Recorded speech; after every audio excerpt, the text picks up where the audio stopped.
آپ حضرات کو اچھی طرح سے معلوم ہے ملک میں، مسلمانوں میں، پوری دنیا میں یہودیوں کے خلاف غم و غصے کی لہر پائی جاتی ہے کہ ان یہودیوں نے بیت المقدس قبلہ اول کی بے حرمتی کی، مسلمانوں کو شہید کیا، اس کے بدلے میں ہم نے ہڑتال کی اور یہ بتایا کہ یہودیوں ہم تم سے ناراض ہیں، مگر صرف اتنے کہ ہم ہڑتال کرتے ہیں، مال تمہارا کھائیں گے، مال تمہارا پیئیں گے، کاروبار تم سے رکھیں گے، ایجنٹی تمہاری کرتے رہیں گے، صرف تھوڑے سے ناراض ہیں ہم۔ اور یہ کبھی نہ سوچا کہ بیت المقدس یہودیوں کے قبضے میں گیا کیوں، اور اس پر مسلمانوں نے کبھی غور نہ کیا کہ بیت المقدس کس ذات کے ہاتھ پر فتح ہوا تھا۔ آپ حضرات تاریخ پڑھتے نہیں، آپ کو تو صرف اتنا پتا ہے نا کہ نور جان نے نئی فلم کون سی بنائی۔ تم قطبوں کی ابدال ہو، غوثوں کی اولاد ہو، نیک آدمی ہو، جنت کے ٹھیکیدار ہو، تمہارا تاریخ سے کیا واسطہ؟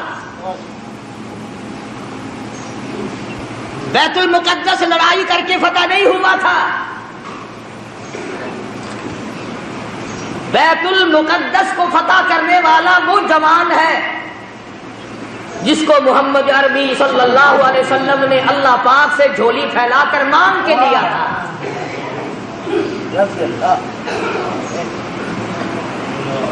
فاروق اعظم کے ہاتھ پہ بیت المقدس بغیر لڑائی کے فتح ہوا۔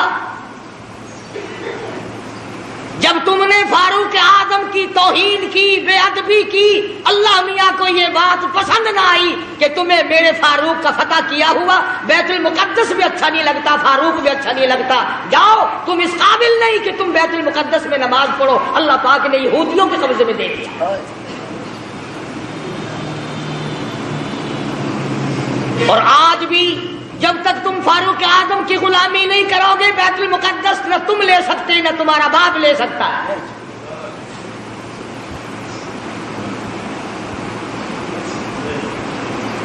آسان کام نہیں یہ جو صحابہ کرام نے کیے۔ تم بجائے ان کو آفرین کہنے کے، بجائے ان کو مرحبا کہنے کے، بجائے ان کو خراج تحسین پیش کرنے کے، بجائے ان کو خراج عقیدت پیش کرنے کے، صحابہ کرام جنہوں نے ایران فتح کر کے دیا، عراق فتح کر کے دیا، قسطنطنیہ فتح کر کے دیا، فلسطین فتح کیا، افریقہ فتح کیا، مصر فتح کیا، اور یہ تمام علاقے فتح کیے، بیت المقدس فتح کیا، صحابہ کرام کو گالیاں بکتے اور خود حکومت کرتے ہو۔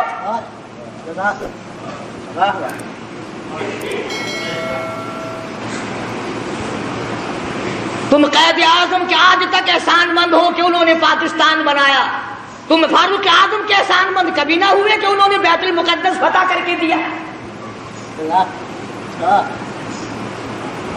قرآن کریم صحابہ کرام کی عظمت بیان کرتا ہے بار بار، جگہ جگہ، کوئی صورت ایسی نہیں، کوئی پارہ ایسا نہیں، کوئی جملہ ایسا نہیں جس میں صحابہ کرام کا اکرام نہ کیا گیا ہو، اور بار بار فرمایا او لوگو خبردار لا تسبوا اصحابی، او لوگو میری کالی کملی والے کے یاروں کو کچھ نہ کہو۔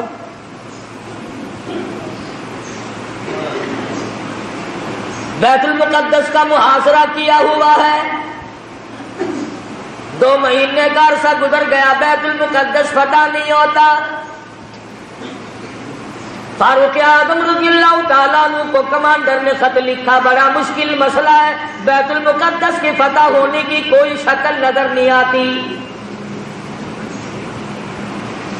امام المتقین، خلیفۃ المسلمین، قاتل المشرکین والزندیقین، سیدنا فاروق اعظم مراد رسول داماد علی، سیدنا فاروق اعظم رضی اللہ تعالیٰ عنہ کو خط ملا، خود روانہ ہو گئے، ایک غلام ساتھ لیا، اس کو فرمایا منزل بمنزل نمبر وار سواری کریں گے، ایک منزل تو سواری کرے گا میں پیدل چلوں گا، ایک منزل میں سواری کروں گا تو پیدل چلے گا۔ اندازہ لگاؤ جب بیت المقدس قریب آیا، فاروق اعظم کی نیچے چلنے کی باری ہے، غلام کے اونٹنی پہ ڈاچی پہ سواری کی باری ہے۔ غلام عرض کرنے لگا امیر المومنین شہر قریب آ گیا، منزل مقصود قریب آ گئی، بیت المقدس نزدیک آ گیا، میری باری آپ لے لیں، آپ سوار ہو جائیں، میں نیچے پیدل چلوں گا۔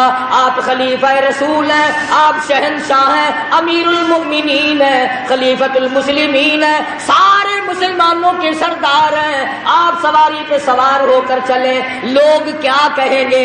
خلیفہ پیدل آیا، بادشاہ پیدل آیا، امیر المؤمنین پیدل آیا اور غلام سواری پہ سوار ہے، لوگ کیا کہیں گے؟ فرمایا او میرے غلام، لوگوں کی کہنے کی پرواہ کروں، اگر میں نے تیرا حق طلب کیا کل قیامت میں خدا کیا کہے گا؟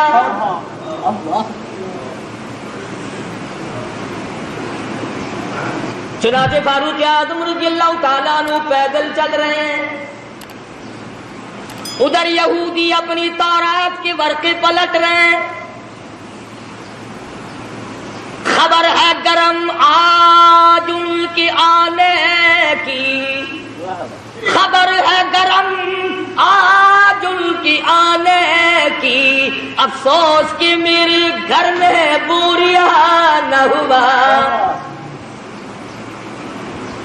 فاروق اعظم کا انتظار ہے، خلیفۃ الرسول کا انتظار ہے، نبی کے سسر کا انتظار ہے،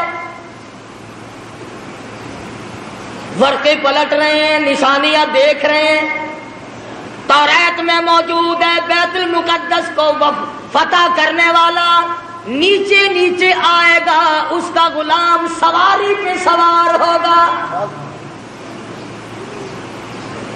غلام کہنے لگا امیر المومنین کپڑے تبدیل کر لو،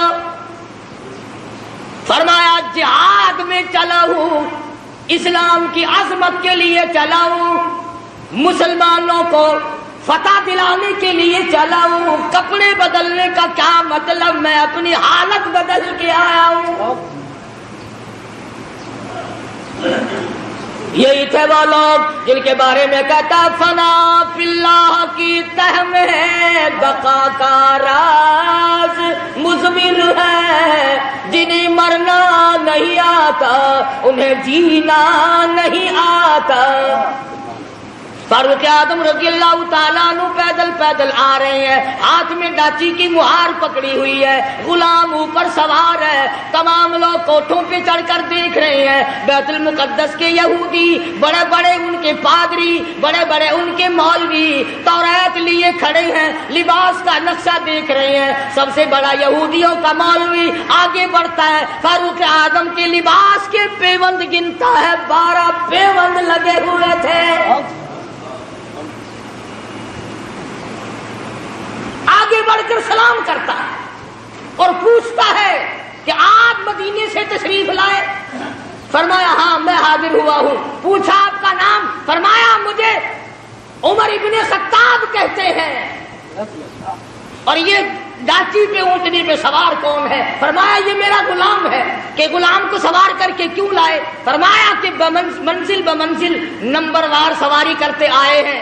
تو یہودیوں کا مولوی کہنے لگا کم سے کم ہمارے پاس پہنچتے پہنچتے تو آپ کو سوار ہو جانا چاہیے تھا، یہ لوگ کیا کہیں گے، یہ مخلوق کیا کہے گی، یہ غیر مسلم کیا کہیں گے، مسلمانوں کا یہ بادشاہ۔ فرمایا میں کسی کے کہنے کی وجہ سے اپنے انصاف کو نہیں بدل سکتا۔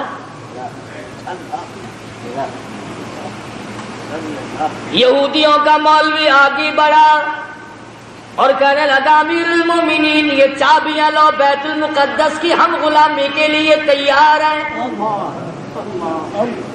ہم نے فیصلہ کر رکھا تھا جب تک فاروق نہ آئے بیت المقدس نہیں دیں گے۔ اور مسلمانوں جس کی شکل کو دیکھ کر بیت المقدس کھل گیا، جس کے لباس کو دیکھ کر بیت المقدس فتح ہو گیا، جس کے عدل و انصاف کو دیکھ کر بیت المقدس ملا، جب تم نے اس کو گالیاں بکی، جب تم نے اس کو خاصب کہا، جب تم نے اس کو صحابی رسول سے نکالا، جب تم نے نعوذ باللہ فاروق اعظم کو ظالم کہنا شروع کیا، اللہ میاں نے بیت المقدس چھین کر یہودیوں کے حوالے کر دیا۔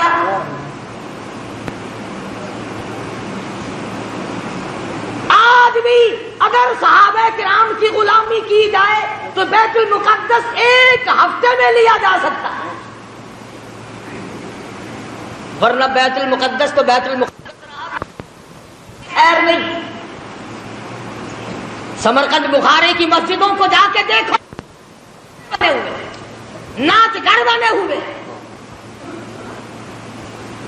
جب لوگ چیز کو اصلیت پر نہیں رہنے دیتے، خدا پھر بدل دیا کرتا ہے نظام۔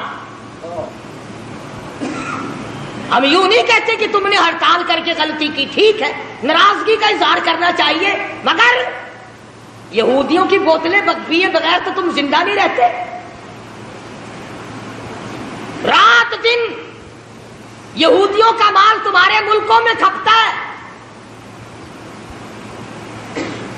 اور میں آگے بڑھ کر کے کہوں یہودیوں کے بڑے بڑے ایجنٹ تمہارے ملک میں پھرتے ہیں۔ بیت المقدس سے تو ویسے تمہیں نکال دیا گیا، اب بیت اللہ اور حرم نبوی روزے رسول اللہ سے نفرت دلانے کے لیے کتنے یہودیوں کے ایجنٹ پھرتے ہیں۔ یہ جو کہتے ہیں کعبے میں بیت اللہ میں امام کے پیچھے نماز نہیں ہوتی، روزے رسول اللہ صلی اللہ علیہ وسلم کی مسجد میں امام کے پیچھے نماز نہیں ہوتی، خدا کی قسم یہ یہودیوں کے ایجنٹ ہے۔ یہ چاہتے ہیں کہ مسلمانوں کا اکرام توڑا جائے، مسلمانوں کے دلوں میں خانہ کعبہ کی عزت نہ رہے، روزہ رسول اللہ کی عظمت نہ رہے۔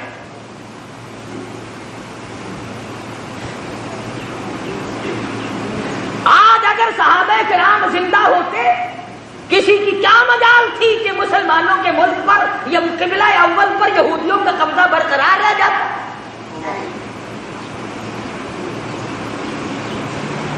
تم جہاد کرو گے، سرخی پاؤڈر ملے پھرتے ہو، رات دن چھوکری بننے کے فکر میں لگے ہوئے ہو، تم جہاد کرو گے؟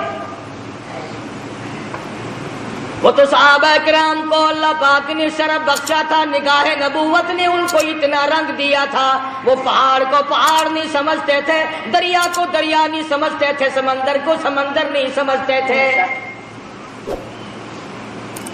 کتنی بڑی مصیبت آئی ان پر، انہوں نے کبھی گلہ نہ کیا، کبھی شکوہ نہ کیا، کبھی برائی نہ کی، کبھی پچھتائے نہیں، آئے ہم مصیبتوں کے شکار ہو گئے، ورنہ ہم یوں تھے۔ اور قرآن کریم خود کہتا ہے اِذْ جَاءُوكُم مِّن فَوْقِكُمْ وَمِنْ أَسْفَلَ مِنْكُمْ وَإِذْ زَاغَتِ الْأَبْصَارُ۔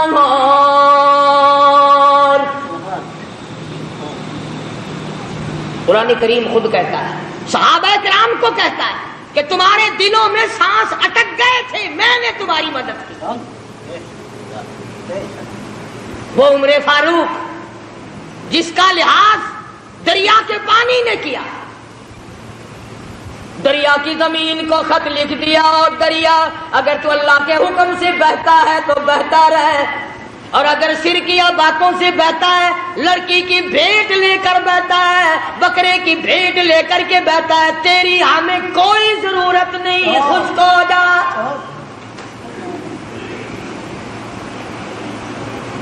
تو تو شرک کر کے بیٹے مانگتا ہے، تو تو شرک کر کے کھیتی مانگتا ہے، شرک کر کے مقدمے میں جیتنا چاہتا ہے۔ فاروق اعظم فرماتے ہیں اگر تو بکرے کی بھیٹ لے کر پانی چلاتا ہے، اگر تو لڑکی کی بھیٹ لے کر رواں دواں ہوتا ہے، خبردار تیری کوئی ضرورت نہیں۔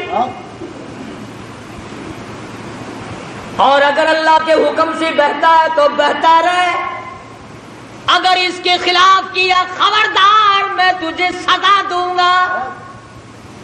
فاروق کہتا ہے دریا کو سزا دوں گا۔ خط لے جا کر دریا کی زمین میں دفن کر دیا، 1400 سال گزر گئے، آج تک اس دریا کی زمین نے سورج کا بو نہیں لیا۔ کتنا بڑا اکرام ہے سیدنا فاروق اعظم رضی اللہ تعالیٰ عنہ۔ لوگ آئے، آتش فشاں پہاڑ سے لاوا نکلا، آگ نکل رہی ہے، بستیوں کو جلاتی جلاتی چل رہی ہے۔ فرمایا مجھے تو فرصت نہیں، یہ میری چادر لے جاؤ، آگ کے سامنے جا کر کے کر دو اور کہو یہ فاروق اعظم کی چادر ہے۔ لوگوں نے چلا کر کے آگ کے سامنے چادر کر دی اور چلا کے کہا خبردار یہ فاروق اعظم کی چادر ہے، تاریخ شاہد ہے، آگ لوٹ کر پہاڑ میں چلی گئی۔